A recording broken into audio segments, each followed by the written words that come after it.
I am Ferrin Peterson. We're here at Keeneland Racecourse with Hall of Fame jockey Sandy Hawley.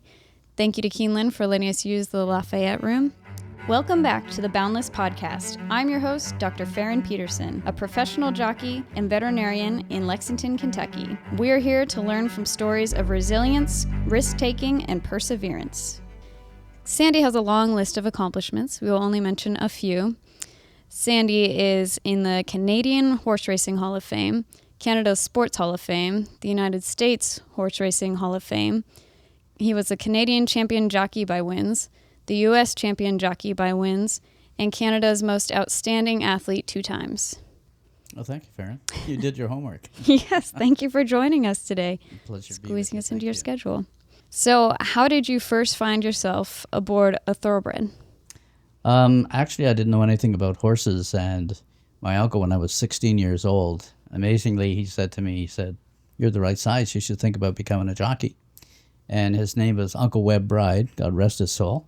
So I started bothering my uncle. I says, well, when are you going to take me out for an interview to see if I can be a jockey? Well, finally, he said, okay. There's Winfield Farms that's just down the road from us, and that's actually where Northern Dancer was born, one of the greatest studs of all time. And so that's where I lived. I lived in Oshawa, so we went to the National Stud Farm, owned by E.P. Taylor, who's the biggest owner ever in Canada. And I went to his farm, and we wanted to have an interview with Mr. Taylor, but that wasn't going to happen. I don't compare top jockeys ever. I just say there's no better jockey than Sandy Hawley. So we did meet a trainer by the name of Duke Campbell. And Duke Campbell was a cowboy from Western Canada. He had the big Stetson cowboy hat, and he's actually in the Trainers Hall of Fame in Canada and the Horse Racing Hall of Fame. So finally he called the National Stud Farm and we went out and I had an interview with a trainer by the name of Duke Campbell. And he looked at my hands and feet and said, well, I don't think you're going to grow too much more, so we'll give you a shot. So we met him, and he had like 40 horses, and he was boarding his horses at Mr. Taylor's farm. He trained a few for Mr. Taylor as well. And the only time I'd ever been around a horse was, I think, twice in my life when I was probably 10 years old. My dad and my uncle took my cousin and I to a riding stable, and we rode some riding horses, I think only twice in my life. So didn't know anything about horse racing. Went to Woodbine with Duke Campbell. He took me under his wing, and he ended up being like my second father. Wow, how special. Were you an overall athlete? Had you done other sports before you started riding? Actually, I played a little bit of hockey, but even if I was the right size, I never would have made the NHL. I was just a very, very average hockey player. But I was on the wrestling team in high school, and I wrestled grade 10. I only wrestled the 1 year. And I got lucky. I wrestled, I think, 16 times, and I was only beaten twice in those 16 times. Wow. And one of them was in the finals in the All-Ontarios. So I was in pretty good shape when I first started on the racetrack. But not knowing anything about horses, I had to groom horses for a year and exercise horses for a year before Mr. Campbell let me ride my first race. Was that important to learn from the ground first? You know what, it really was. And Mr. Campbell, like I say, became like my second father. And he was a tremendous trainer. And he was quite a character as well. He was like 6'2" with a big Stetson cowboy hat, cowboy boots. He was a real cowboy. And I remember he said, Sandy, I want you to take care of the pony first. You know, brush the pony. I want you to learn how to clean his stall, so I need you to clean his stall. And how is a pony horse different from a racehorse? To our listeners who aren't in racing? Wider than a racehorse. In fact, one time, Ferrin, they told me that when we were shipping to Greenwood Racetrack, this was when I first started on the track and taking care of Henry the pony, they said, Henry's going to run in a race. I go, I better get him looking good and everything, right? And when I think back now, he wouldn't even fit in the starting gate. He was that wide. So they got me on that one. So it took me a while to learn, and when I mucked that stall for Henry, the first time I ever mucked a stall, I cleaned the stall out, and Mr. Campbell said, and then put the straw in, and put the hay in. I said, okay. So I put the straw in, but when I put the hay in, I spread the hay all over the place too. So one of the grooms was walking by the stall, and he goes, what the heck did you do? And he took the pitchfork and put it in the corner. He says, no, I put it in the corner. Somebody asked me to fill a hay net. I didn't know what a hay net was. And most people that don't know anything about horse racing don't know what a hay net is. But I learned along the way, and like I said, I groomed like 5 horses for a year before I got to start learning how to exercise. Went back to the farm the following winter after I groomed horses for a year. Learned how to ride 2-year-olds, break yearlings, ride 2-year-olds. Got thrown a bunch of times, got back on and learned how to ride. And then I galloped horses at the track for a year before I got to ride my first race in 1968. You weren't born. No, not yet. Did you have a mentor who took you under their wing to teach you the riding side of things, or were you self-taught? Actually, it was mostly Mr. Campbell, and he used to take me out with the pony with me on a thoroughbred. And, I'd gallop around with the pony, and he'd have a hold of me. And so I kind of learned that way. But learning on the farm, too, was pretty good, breaking yearlings and riding 2-year-olds. And but it's funny, I remember one of the first horses I galloped at the track when I came from the farm. And, when they're on the farm, they're more relaxed. Right. When they come to the racetrack, they... Geared up. They're on the muscle. So I think Mr. Campbell wanted to test me, and he put me on this tough filly. And I remember Mr. Campbell was sitting on the pony, and he said, take this filly a mile, and then pull her up in the backstretch and bring her back. I said, okay. Well, I went around once. Then I went around twice. And 1 time is a mile. So we're at 2 On my miles. third time around, I went around 3 times. On my third time around, as I'm going by Mr. Campbell, he's sitting on the pony with his arms crossed, and he goes, I thought you used to be on the wrestling team. I remember going by. I was. So, yeah. Yeah, horses humble us. Sometimes you learn the hard way. Oh, for sure. Yeah. Did you have success right away when you started riding races? Actually, the first year I rode in 1968, I think I only rode about 30 horses, and I won 4 races. And Mr. Campbell said, I don't want you to win your 5th race, because after you win your 5th race, your apprenticeship starts. So he wanted. And what does that mean? Well, your apprenticeship you have for a year, or I think it was 40 wins, whichever comes last. So if you don't win 40 wins in 3 years, you still are an apprentice jockey. But if you win over 40 wins in 1 year, after that year is over, your apprenticeship stops. Your apprenticeship is, I remember I had to be under contract at the time, and I had 10 pounds for my first 5 wins. And then after the 10 pounds, you get 7 pounds for your contract holder and 5 pounds for just a regular trainer for a year. And so I had my contract for about a year. So Mr. Campbell didn't want me to win that 5th race. So as soon as I won the 4th race, he stopped me from riding, and 1969 was my first full year. That's great that Mr. Campbell really cared about you. You know what? He was tremendous, and he ended up introducing me to an agent by the name of Colin Wick. And Colin was my agent for about 20 years throughout my 30 years of riding. And he was an amazing agent. If you talk to anybody on the backstretch now in Canada, at Woodbine or Fort Erie or wherever, they'll say Colin Wick was the best agent ever in Canada. Wow. And I ended up, Mr. Campbell introduced me to him, and he had 2 leading riders of Canada before he had myself, and he was tremendous agent. So I think the first year, in 1969, we won 230 races that year. Wow. And then the next year, we won over 400 races. So he was an amazing agent. Did he have a lot of integrity and had a lot of respect from the trainers, or was he a great salesman? He was a great salesman. He knew how to read a condition book inside and out, and he was a character. He was a funny guy. And some trainers, when they're working in the morning, they don't want to see any agents or anything. Like, I'm busy. But when he came around, it's like, hey, Colin, how you doing? They wanted to see him. And they wanted to see him, and he always had a joke, and he was always laughing. He was a little English guy, and he was actually a jockey, and he won 3 races the last day he rode. But one morning he had a horse slip with him in the starting gate and pulled all the ligaments in his knee. So he ended up becoming an agent after that. But luckily for me, he was available when I started riding. Yeah. Or I wouldn't be here talking to you right now, I guarantee it. Wow. If it wasn't for Mr. Campbell and Colin Wick, I definitely wouldn't be here right now talking to you. Because it's opportunity. You get an opportunity to ride good horses, and you're going to win races. It's amazing what the people in our life can do, and someone truly backing you and taking you on. Ferrin, I always seemed to be in my whole riding career, the right place at the right time. To get agents, to have trainers teach you the way, and I was always very lucky that way. Yeah, I was wondering about that. You obviously had so much success in Canada, yet you went to the U.S. When did you get the ball rolling in Canada, and why would you decide to leave when you're established?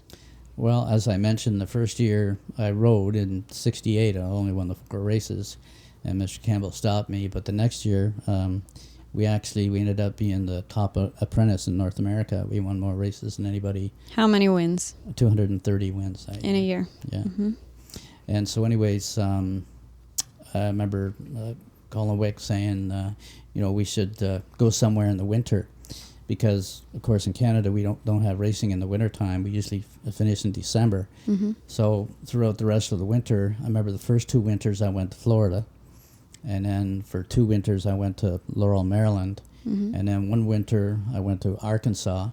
And while I was in Arkansas, there was the racing secretary and the head of the media department came to Arkansas looking for young riders to come to California. Mm-hmm. So we knew what the weather was like, and they showed us a condition book. We looked at the purses, and we said, yeah, I think next winter we'll try California. Uh-huh. Well, when we first went there, I was just riding 1 or 2 horses a day. And then, unfortunately, there was a jockey that got killed in the starting gate, Alvaro Pineda, and we picked up his mount in a stake race. Mm-hmm. It was for Fred W. Hooper, who was one of the top owners in California. And he ended up putting me on all of his horses after that, and my business really started to pick up in California. So I ended up staying in California for 10 years. Mm-hmm. Lived there for 10 years. Well, I'm from California. I love it there. Can't beat the weather. Well, you can't beat the weather, and if you're a rider, if you could ride anywhere, it'd definitely be California. Santa Anita, Hollywood Park, and Del Mar, where the Breeders' Cup is this year. Yeah, beautiful racetracks. You were riding amongst one of the greatest jockey colonies of all time. What was that like? It was amazing. I remember when I first went to California, I was lucky to ride with great riders, in Florida and Maryland and Arkansas as well. But going to California, I think everybody's heard of Bill Shoemaker. Mm-hmm. And going to meet him was like going to meet a movie star. Mm-hmm. So I remember going in the jockey's room, and I'm looking around, where's Mr. Shoemaker? Where's Mr. Shoemaker? And I saw him, and I went over, and Was he the smallest one in the room? Oh, yeah. He came up to my shoulders, actually. And how tall are you? I'm only 5'2", so he was about 4'10" or 11 or whatever it was. But I didn't realize it, but he was the biggest character in the whole jocks room, biggest prankster in the whole jocks room. You can ask any of the riders, and they'll say yes. What would be a kind of prank he'd pull? Well, a lot of times he put shaving cream in my pockets. And I'd go to leave, and I've got a bunch of shaving cream in my pockets or ketchup in your pockets. Mm-hmm. Nice. One time, what they put in my pocket? Oh, it was a ripe banana. Mm-hmm. An old ripe banana. Put my hand in my pocket, and I go, that's Shoemaker, but what the heck is that? Yeah, I don't want to pull it out.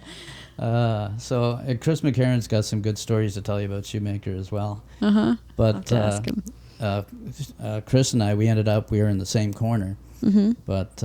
and so I got to know Chris pretty well. But Shoemaker, when I went in the jocks room, it was like meeting a movie star. And I said, Mr. Shoemaker, it's a pleasure to meet you. I've admired your career. And he said, Sandy, just call me Shoe. And he said, good luck here. I said, thank you. Nice. And, he also liked to sneak up and behind you and burn you on the neck with a hot spoon.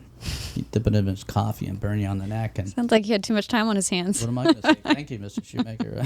Aren't you supposed to be reading your racing form? He was exactly. He was quite a character. Uh-huh. So I didn't know that about him. Meeting people like that and riding with the great Lafitte Pinkai, wow, an amazing rider he was. Mm-hmm. What stood out about him to you? He was so strong and so powerful. Mm-hmm. And, all the jockeys take a shower together, of course. And I looked at him. He looked like a miniature Schwarzenegger. Wow. He was just, I said, Lafitte, did you lift weights to get like that? Like his legs, everything. So powerful.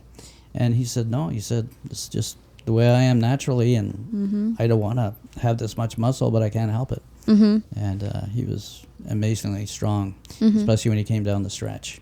And he would barely eat, correct? Yeah, he was always on a diet, and I felt so bad for him. He was in the sweat box quite often, and Yet he still had this strength. I was one of the lucky ones. I never had a weight problem. I always weighed like 105, 106, and didn't have to work on it at all. Yeah. Very lucky. Did you feel your riding style adapted by riding amongst those other jockeys in California? Yeah, you know what? When I first started Ferrin, my idol was Avelino Gomez at Woodbine Racetrack. And he was absolutely tremendous rider, and he was the king of horse racing back then when it came to jockeys. And some trainers said that they loved to ride him, but sometimes he took so much out of their horse, they had to give the horse like 3 or 4 days off instead of 1 or 2 days off because he wore the horse out so much. Yeah. He was such a great rider. So he was very busy on a horse. He used to do a thing called kidney bounce, which is, you see a lot of the European riders And do the it. Japanese. And the Japanese, where they kind of bounce on the horse. But he was always in beautiful rhythm with the horse. So I kind of copied his style when I first started riding because he was my idol. But then when I went to California and I saw Shoemaker on a horse, Shoe hardly even moved on a horse. And he got so much out of the horse. And so I changed my style in California. I stopped bouncing around as much and was a lot quieter on a horse. Steve Cawthon told us about that with Braulio Baeza. Oh, He Braulio. copied his style, and he was smooth and still. Yeah, Braulio was like a picture on a horse. Cawthon was absolutely amazing. Stevie was amazing on a horse too. The way he looked beautiful on a horse. Darryl McCarg was the same way. They just look picture perfect on a horse, and you're going, I wish I could look that good, but you can't change your style though. You have to, when you're on the horse, when you're riding and everything, you create your own style. Right. But it is great to be around riders like that and learn from osmosis. For sure. And, come to the head of the stretch with them, and you better be on your toes. Right. You always have to be at the top of your game. Hook up with McCart or Pinkai or McCarran, Shoemaker, any of those guys. Right. I feel the riding style has changed a bit now. I think ride a little higher. Some riders get a little bit bouncy on the turn. Do you find that kind of moving up and down helps? You know what? I did a lot when I first started riding. I bounced around on a horse quite a bit. In fact, one time I had these brand new boots I had on, and the soles were a little bit slippery. And sometimes a valet will take a rasp and kind of scrape the bottom of your boot so it makes it a little, so you can grip the stirrup a little bit better. Well, I remember I was bouncing on a horse doing the Avelino Gomez thing, and my feet started kind of slipping out of the stirrups. And I actually was coming to the wire, so I didn't try and get my feet back in the stirrups, and I didn't take a hold of the horse, and I went right off the back end. Oh my gosh. And I remember it was right at the wire. And Like, what happened to Sandy? what an idiot, huh? No. But anyways, the first You're thing trying something new. That's what we always have to do as athletes. well, the guys came and they come running over. Are you okay? Are you okay? I said, did I win the race? Yeah. Had I crossed the wire in time? Did you? Or I only did you did get that up? one time. Did you fall right I before? can't remember if I won or not. I should try and look that up, or if somebody ever saw me go off the back But you end. still made it. We learn from our I mistakes. got back on my feet. We learn from our mistakes. You're right. So I kind of blamed it on my valet that he didn't scrape the bottom of my There you go. Just turning that darn valet.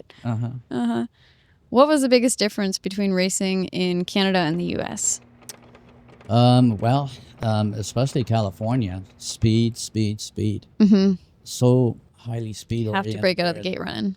Yes, and the track was very fast as well. Not so much in Florida or Maryland. They're kind of like the Canadian tracks at the time, or Arkansas. They're very similar. But I remember when I first went to California, holy mackerel, I felt like I had to move all the time, like just keep the horse going all the time, just to stay in contention. But once you rode there for a while, then you just got used to that. I've heard other riders say that that they were exhausted going from the East Coast to California, where, there's no stopping and letting the horse take a breather and relax, but you're just riding. There was a jockey that was the top rider in California a few times, Pat Venezuela, and he was very fast out of the gate. He was a horse that would come from behind. He'd have him in front almost every time. and you couldn't catch him. He was just an amazing rider where if he got out there by himself, you couldn't catch him.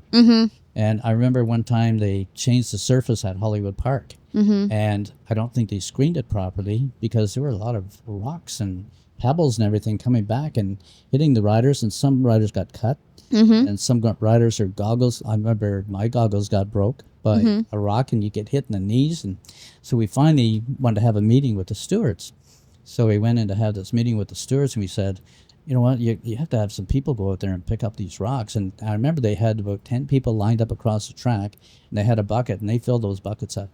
So it just wasn't screened properly. But in the meeting, Pat Venezuela stood up and he goes, well, I don't remember getting hit by any rocks. We said, Pat, get out of this meeting. We're always on the lead, so get out of this meeting. Your vote doesn't count.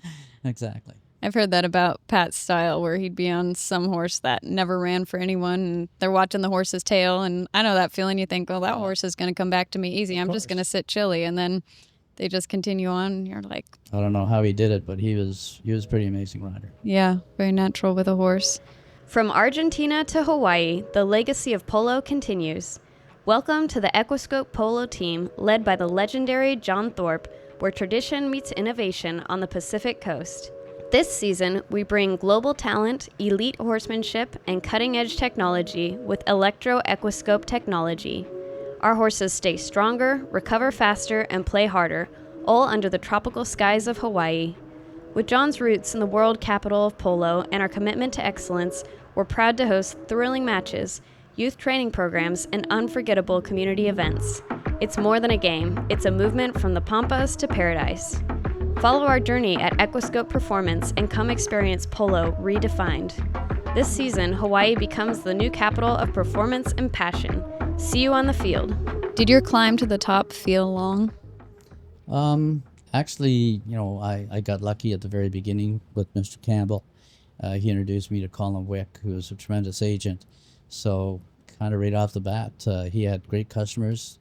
Like I said, he had 2 leading riders of Canada. Actually, the year before I started riding, Brian Swadek was the leading rider of Canada. He had Brian, and he asked Brian, is it okay if I take this apprentice jockey?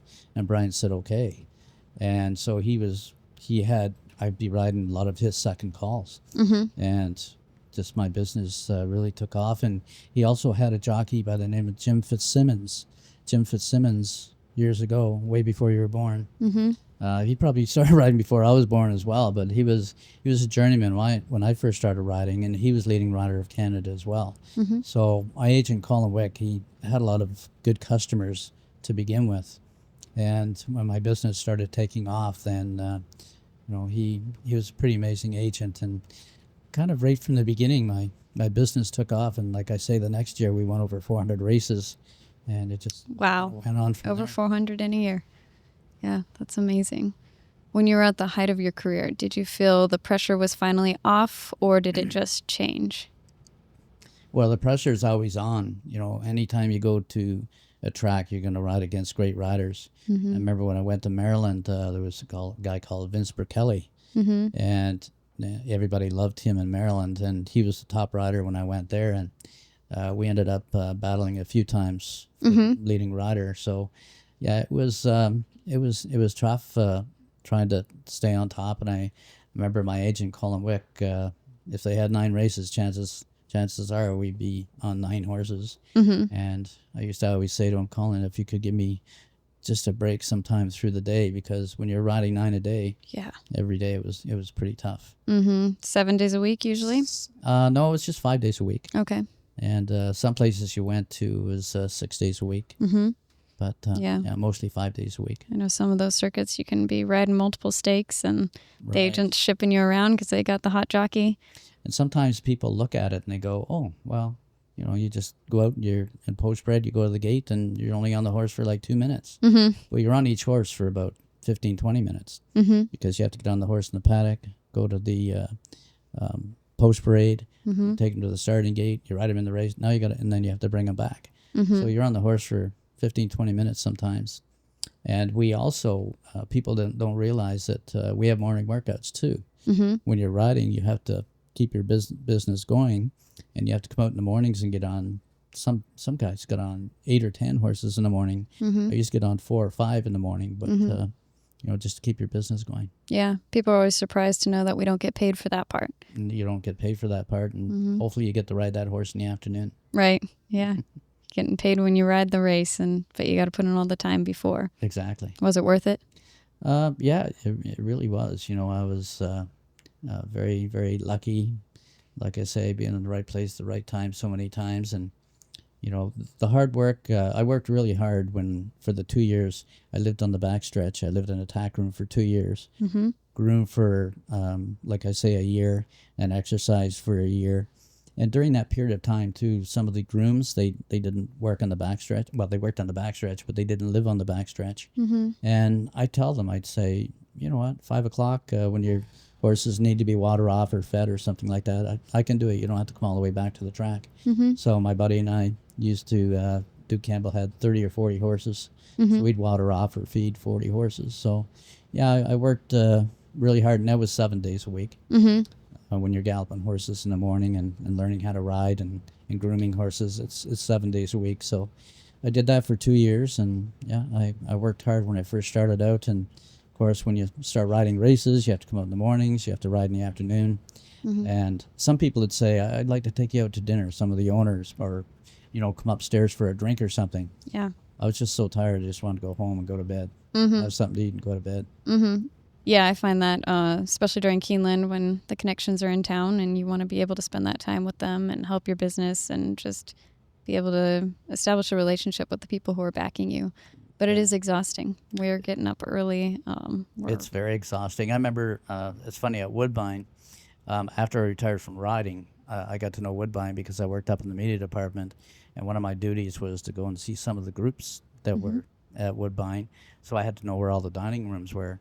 But I remember when I was riding, some of the owners would say, come up to the such and such room. I know we're in the Lafayette room today, but they say, come to the Lafayette room and have a drink. And I didn't even know where that was. That's how I feel. I don't know my way around. We just know the jocks room and the paddock. Exactly. I rode for like 30 years and didn't know where the dining rooms were at Woodbine. What things did you have to give up in your life in order to make it to the top and stay there? You know what? Really didn't have to give up a whole lot. I was very lucky, as I mentioned. I didn't have to go in the sweat box, and I know some of the guys had to be there like 10 o'clock in the morning after morning workouts and start drop weight, prepared for the sweat box. But I could go home and have breakfast with the family, or whatever I wanted to do. So I didn't really miss out on a lot of things. Of course, when you're riding and you finish riding, you ride 8 or 9 horses a day, you're pretty tired. So you didn't feel like going out and dancing, unless it was maybe like a Sunday night or something like that. And I remember riding with Mike Smith in Minnesota. We used to have a favorite place we used to like to go to, and it was an eating place and a dance place.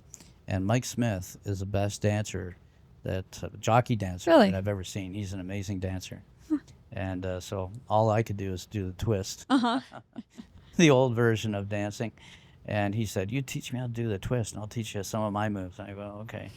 But, so, we didn't really miss out on a whole lot. And you did have time to fit in a little side hustle working with the LA Kings?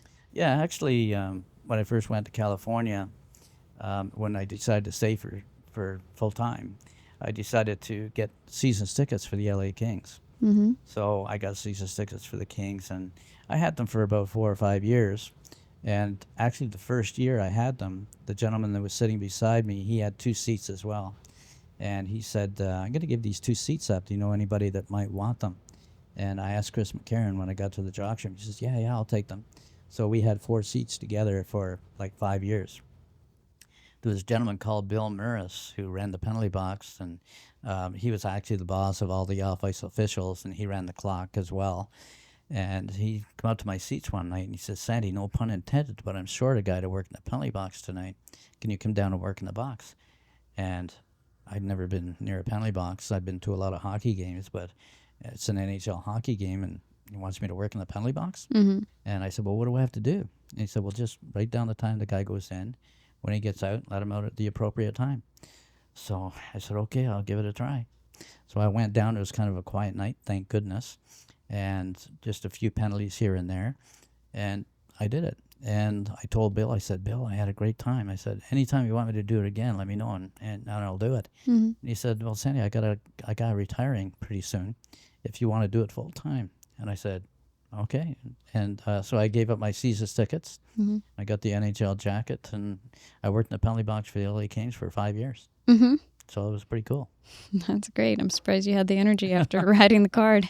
Actually, it was a little bit tiring, especially when I rode at Santa Anita, because Santa Anita was like an hour and a half away from the LA Forum. So when I rode the last race at Santa Anita, I really had to rush. You got the LA traffic. But when I rode at Hollywood Park, it was right across the road. So Mm-hmm. it worked out well. I could go to dinner, relax, and make it to the game in time. Mm-hmm. Did you find that helped you keep balanced? I obviously have a dual career, and I do find that helps me just move on from the races of the day, clear my head, do something else, and then come back refreshed. That's a good point. It was actually a good relief. You're right. I never thought of it that way, but yeah, now that you mention it, it was fun. It was exciting. It was fun.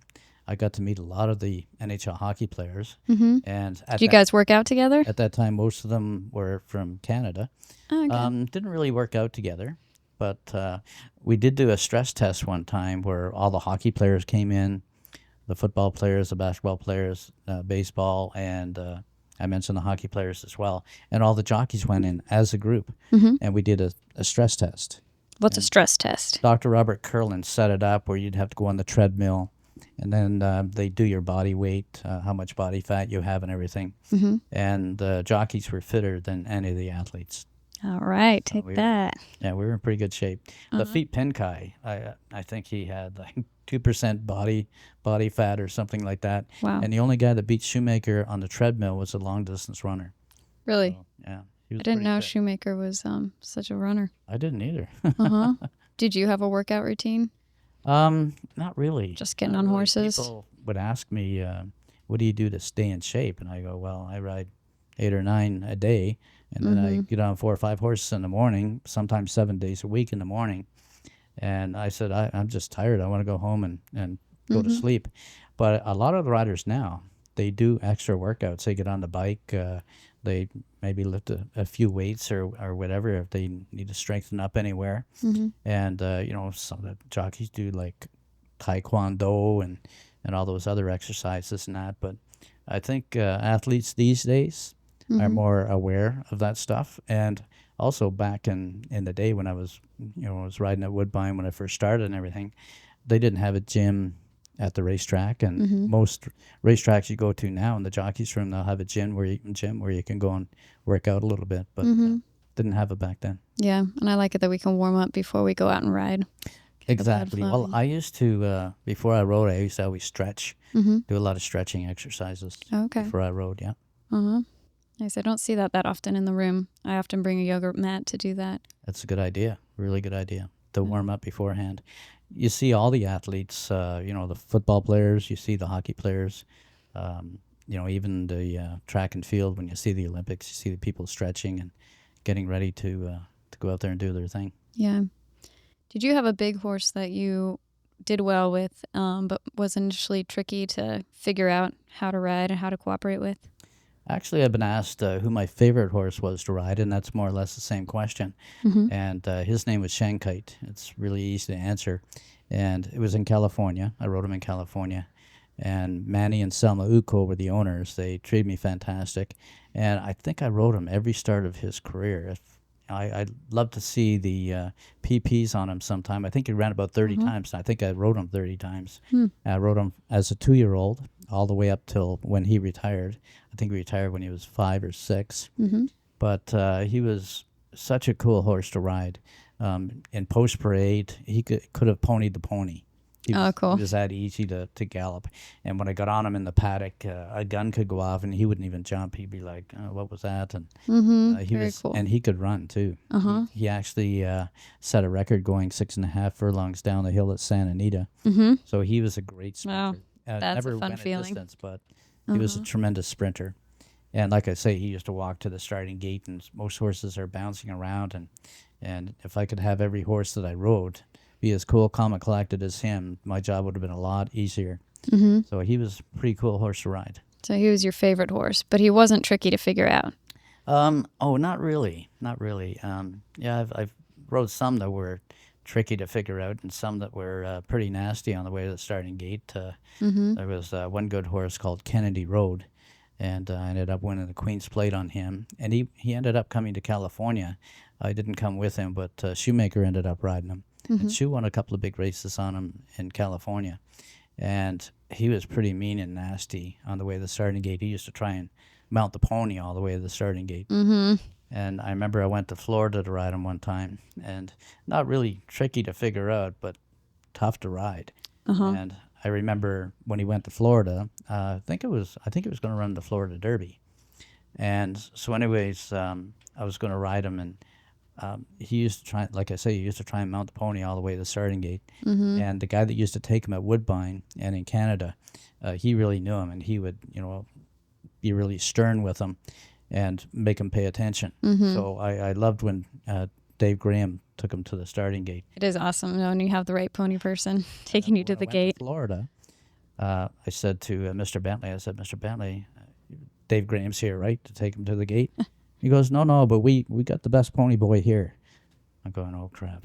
So anyways, there was only 5 horses in the race, and we were number 5. And there was a tunnel, I think it was at Gulfstream, a tunnel going out. And as soon as I got on him and he saw the pony was going to pick him up by the tunnel, he reared up on his hind legs and started walking towards the pony. When I looked over, the pony was gone. He's like, nope. He came back down. He was on the run when he came back down. And he just flew through that paddock. And all I could holler is, heads up, heads up. I almost ran over 5 other horses and ponies, and the outrider caught me and ended up taking me to the starting gate.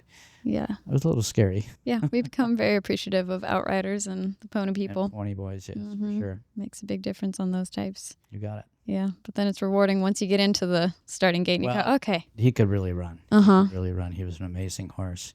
And if he behaved himself, he would have been an even better horse. But he did win the Queen's Plate by 3 or 4 lengths. He was an amazing horse. Very much an honor to be on those kind of horses. So true he wasn't athletes. really tricky to figure out, but he was worrisome. Hard to ride, Yeah, you're kind of relieved when you get through that Once race. you get to the starting gate. Yeah, for sure. Did you ever get to a point in your career where winning felt empty? Or was it just as exciting every time? I would say one of the things that people ask me what I missed about riding, and I used to say, being in the winner's circle and the feeling of accomplishment and being there with the owners and the trainers and everybody's so excited, the grooms, and the camaraderie in the jockey's room. That was one of the things I missed about riding. But, that was about it, I guess. Yeah, so you found during your riding career you were always able to enjoy it? I was pretty lucky. Didn't get flat. Pretty lucky along the way. And I remember near the end of my career, that's a good point, because I remember near the end of my career, it was like, okay, I rode for 30 years. And I got to the 30 years, and I knew it was time to hang up the saddle and do something else. And luckily, I went to the gentleman, David Wilmot, who was president and CEO at the time at Woodbine. And I asked him, I said, Mr. Wilmot, would you have a job for me here at Woodbine? I'm thinking about retiring soon. And he said, yeah, Sandy, we were going to ask you actually to come up in the media department with Glenn Crowder and do some media stuff for us. And I said, well, that'd be tremendous. He said, when are you thinking about retiring? I said, tomorrow.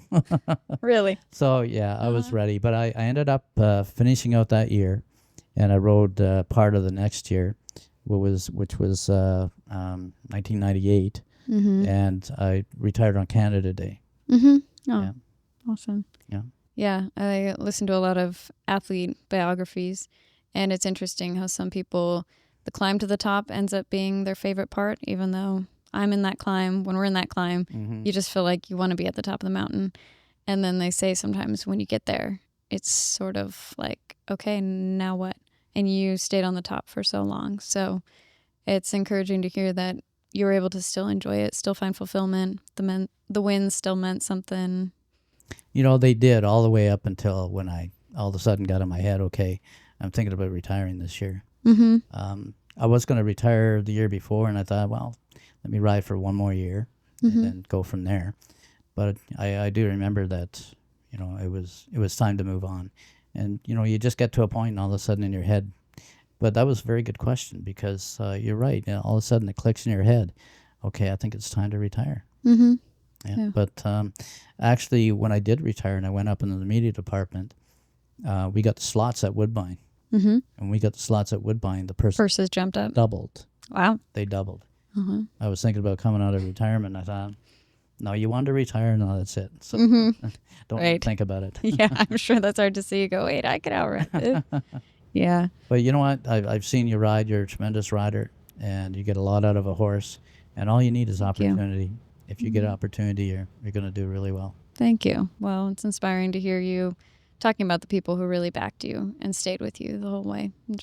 I was really lucky to have really good people behind me. Mm-hmm. At one point in my career, I remember I rode for another 5 years after that, but my worst accident was horse flipped in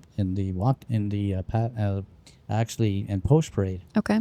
Flipped over backwards and landed on top of me. Mm-hmm. And I was leading rider in Canada at the time. I had moved back to Woodbine from California, and I was off for 8 months. I had a broken pelvis, shattered vertebrae, severed urethra, separated shoulder, and broken ribs. Uh-huh. So I was on my back for about 8 months. I was off.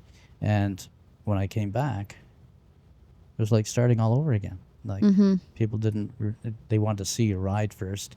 Yeah. Well, I need a mount before I can ride. And the first mounts you're getting don't have much shot. No, and I was riding for the leading trainer when I got hurt. And, riding for the leading trainer, chances are you're going to be the leading rider. And I was, and I remember coming back, and I'm not going to mention any names, but I said, okay, I'm back, I'm ready to go. And he said, I'll try and find one for you because all the mounts were taken, all the rides that you had, other riders are riding them. And it was in the spring, it was at the very beginning of the year, and I rode one horse for that guy the whole year. And I won a couple of races on her, but it was the only horse I rode for him the whole year. So you get hurt and you come back, and sometimes, like Steve Coughlin mentioned to me one time when he was in California, that he went to California. It was almost like starting all over again. He had affirmed who he was riding, but people weren't giving him won the Triple chance. Crown. Yeah. Yeah, that's all you need is opportunity. Mm-hmm. Right. How did you keep yourself from, I guess, getting personally offended by those people and just realizing this is our job? This happens to jockeys time and time again throughout history. But we want to also be able to connect with people. And I guess a few times we get that opportunity. Like I've had a few owners especially who have been very loyal to me. And I try to just remind myself, this is the exception, not the norm, and just be grateful for that. But how did you keep that mindset? Because it's hurtful. You know what? You don't realize it sometimes until you do get hurt, and then you try and come back, and people kind of forget your name, forget who you are. But you can't hold grudges. You gotta, hold your head high and go out there and work hard. And I did. I worked hard, and I was never leading rider again for the last 5 years I rode. I was in the top 10, of course, at Woodbine.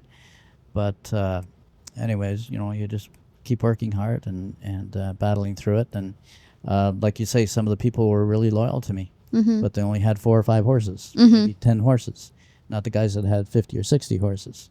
Right. But there were a few people as well that had 40 horses that gave me a shot again.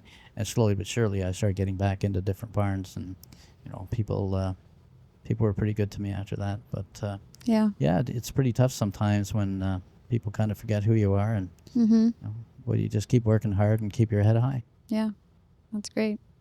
What are you most proud of looking back on your career? I guess proud that I was in the right place at the right time so many times. Proud that I never come off a horse and said this horse should go somewhere else, or he's not good enough for this race. I always said, talk to my agent, I'd love to ride your horse back. So I was very classy. And it's nice that people come up to you and say, I remember when you were riding, you were always a gentleman, and so I'm kind of proud of that. And I remember there's a guy that's one of the head media guys and TV guys at Woodbine right now. And he says, I remember when I was a kid, I came up and I asked you for goggles, and you gave me a pair of goggles. And you probably do the same thing. I can't remember how many pair of goggles I've given away. Yeah. Hundreds probably. Mm-hmm. But kids love those goggles, and I'm glad that I gave them to him because he's a good friend of mine now. You imagine neat. if I had said, "Kid, get out of here." Yeah, get out of my way. I got on a race to ride. But, Right, you don't know in what way you might So I'm touch kind of someone's proud life. that I was nice to everybody throughout my career. Mm-hmm. That's definitely still the way you come across. I feel I run into you and Carew at every Well, thank you. aftercare fundraiser event that exists. Yeah, my wife crew is pretty amazing when it comes to charity events, and we actually met here at Keeneland 36 years ago. Oh, yeah? And we actually, I'm not sure if you knew, but we dated 3 times. No. And I ended up moving to Chicago, and we didn't have cell phones back then. We lost contact. I never saw her for 30 years. She didn't see me for 30 years. I knew she had gotten married. She knew I had gotten married. And we met at an event called Jockeys and Jeans, which was a charity event for PDJF. And I remember I ended up divorced, and unfortunately, my wife Crew's husband was deceased. And we met about 8 years ago. And you've heard of a jockey called Pat Day? Yes. He married us 5 years ago. Oh, really? Actually, Steve Cawthon was our ring bearer. Uh-huh. And Chris McCarron was our MC. All right, and they're all on our podcast. Awesome. Exactly. Well, they're great podcasts, and it's an honor for me to be, with that group of people that you've had podcasts with. Yeah, you have a great group of friends. Why is it that you and Carew have decided to give back? You know what? Horse racing's been fantastic to me, and I'm so lucky to be all in one piece after riding for 30 years. I had a number of bad spills where I could have been paralyzed or, even killed. Mm-hmm. And so I feel I'm one of the lucky ones, and anytime I can give back, it's an honor to be able to do that. Yeah. If you could go back and talk to your younger self, what advice would you give yourself? Just work hard. Work hard. I know I did work hard when I was young, but I know. I heard a saying that a pencil has an eraser, so we're all like pencils. And if we were like a pencil, we could erase some of the things that we did throughout our careers. And there's a few things when I think back, I'd like to have that eraser, erase it out. But all in all, pretty happy with the way the life turned out. Mm-hmm. Well, it's always better to start writing at least. Yes, true. Mm-hmm. Just got to go out and learn. I love that you lived in a tack room and really started from the foundation of it all. And you know what? There were 2 years my favorite of my life, living in a tack room, and all the buddies that I had back then. There were a lot of characters that I worked with. There's a number of guys that were from Newfoundland. Mm-hmm. Newfoundland is east coast of Canada, and very, very friendly people and characters. And I had a lot of fun. I really feel like it helps to relate to people in the industry. When you're around the grooms more, you're there in the morning, and the wins feel so much more meaningful when you've established those relationships. And so I was like diversifying what we do and learning the grunt work, because we don't all get to be in the limelight. We get to have our name on that winner's picture, but the groom doesn't get to, and they're living with the horses. For sure.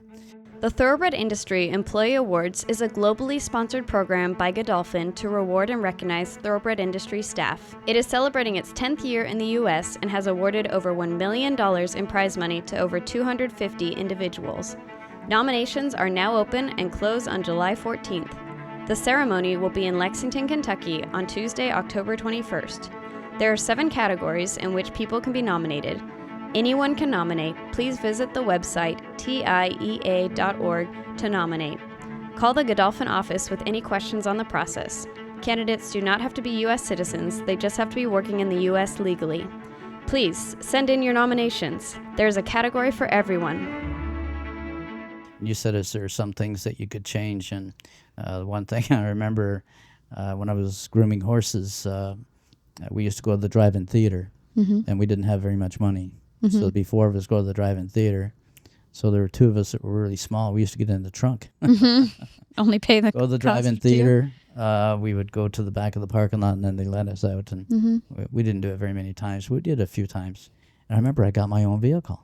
So I said, hey, I can drive now. I can go to the movies. And they said, no, Sandy, we can use your vehicle, but you're the smallest. You got to get in the trunk. So anyways, I got in the trunk, and I remember them slamming the trunk. And somebody said, who's got the car keys? I had the car keys. I was in the trunk. So if I could change something, I probably wouldn't have got in that trunk with the car keys. They pulled the back seat out and got me out of it. Oh, good. Yeah, that'd be a little claustrophobic. True. Wow. And what advice would you give to someone just starting their career? Well, you know what? I got really good advice when I first started riding. There was a guy called Chris Rogers. He was an amazing rider. And actually, Eddie Arcaro, who is a very famous jockey as well, he said that the toughest jockey he ever hooked at the head of the stretch was Chris Rogers. And he was Canadian, Chris Rogers was. So when I first started riding, he helped me out quite a bit. He actually told me, he said, don't make a move as you're going into a turn, because those holes are going to close, because horses are going to change leads. So that was some of the things he used to tell me about, move here, don't move there. And he gave me some really good tips. And there was another jockey called Brian Swadek. He was actually the leading rider of Canada the year before I started riding. And he told me, he says, Sandy, when you go out on the racetrack, he said, be positive, like be strong and everything, and just feel like you're as good as any other rider out there. So that was a fantastic tip that he gave me. The horses feel that, don't they? Yeah, and I thought of that throughout my whole career. Just go out there and just act like you're as good as anybody else out here. Right. Yeah. Or it's like the horses can't read the tote board. True, exactly. Great. Well, thank you for sharing your journey with us, taking us through that. And I learned a lot today, and I hope our listeners will as well. Well, it's my pleasure. And, I know you're a great veterinarian and a great rider, and you're a great host as well. Thank you.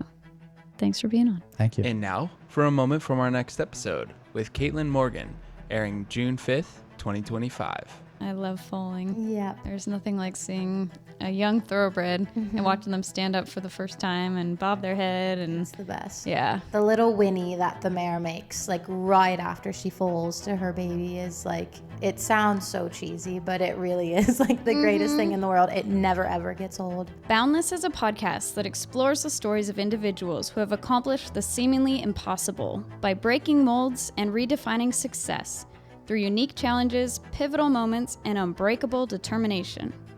This episode of Boundless is brought to you by Amwager, where horse racing fans can be part of the action anytime, anywhere. Watch, wager, and enjoy races from tracks across the country on a fast, secure platform built for racing enthusiasts. Whether you're following your favorite horses or jockeys or discovering new tracks, Amwager makes it easy to stay connected to the sport you love. Getting started is simple. Sign up today at amwager.com and enjoy a 100% deposit match. Terms apply. See amwager.com for details. If you or someone you know has a gambling problem, help is available. Please call 1-800-GAMBLER.